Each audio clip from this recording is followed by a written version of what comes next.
Hey, it's Jeff here, your YouTube reviewer of New England brews. Welcome back to NEBR, New England Beer Reviews.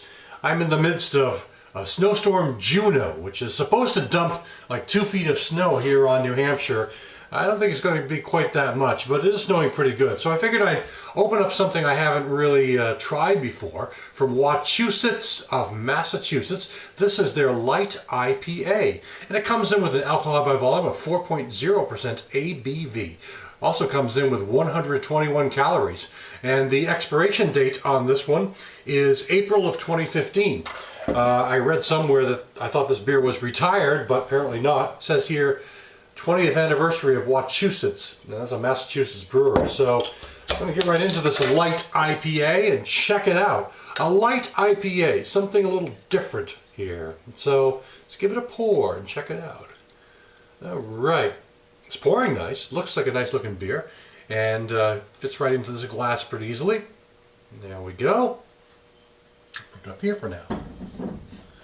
Okay, you can take a look at this. It's got kind of a copper bronze color to it.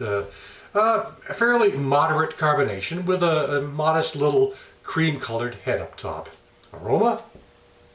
This is a light IPA, remember, so it's not going to be quite as pungent as your typical IPA or your typical beer in general. It's like a light beer. And it is having a nice little sort of floral, kind of or grassy sort of character going on in the nose.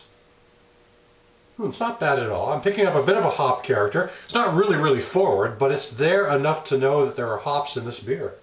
And it's there enough to define this as an IPA. So let's drink it. Okay, again, light IPA. Body is probably light to medium. It's not a real heavy body.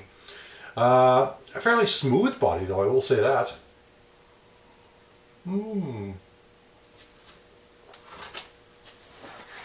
Okay, the taste on this beer, there's definitely a bit of a hop character going on. You know, you kind of think of light beers as just being kind of watery and sort of, you know, watered down or just kind of bland or whatever.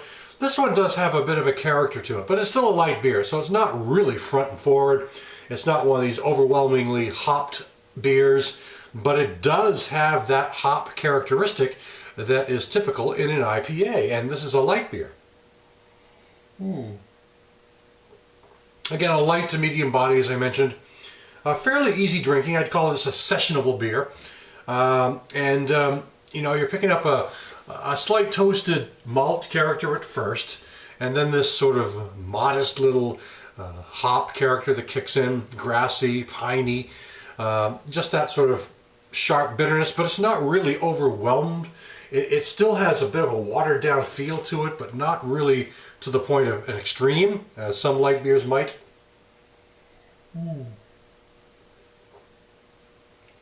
Yes, but you're absolutely picking up a bit of a hoppy character on this beer. It's kind of neat for a light IPA. I think they said on here, let me see, it seems to me they said on here, the world's first light IPA. Well, I've not researched that at all to find out if that's the case. But I guess they may have researched it, and if they're pronouncing it on their bottle, I suppose they must have something to back that up. So I have nothing wrong with light beers for the most part. They're great when you're doing a lot of work. Today's been snowing all day long, and I've been out shoveling the driveway, and I'm going to have to go out again after I do this review to shovel some more. So a lighter beer is kind of a nice beer to sort of take in when I'm trying to you know, keep my head straight, for example, but also enjoy a beer after doing a lot of aggressive shoveling, assertive shoveling, and digging and moving of snow and all that, because it takes a good hour or so for me to shovel out my walkway, my driveway, and all that. It's not a quick task, even with the snow that's being kind of light and fluffy today. So, Now, would I call this an astounding IPA? No, I wouldn't say that. But for people who like IPAs and want to try to cut the calories some, I think you might like this. It's got that hop character that really comes forward, and definitely has a good pine and floral character in there as well. So you definitely get that sort of hop feel to it in a lighter beer. It's an interesting way to approach it, I think. So I don't know whether there will be other people who will try this one or not, as far as putting out a light beer or not, but I would call this a very sessionable beer, and a fairly easy drinking beer, and it's not all that bad for a light IPA. So this is Wachusett Light IPA. Thanks for stopping by. I'll catch you again next time.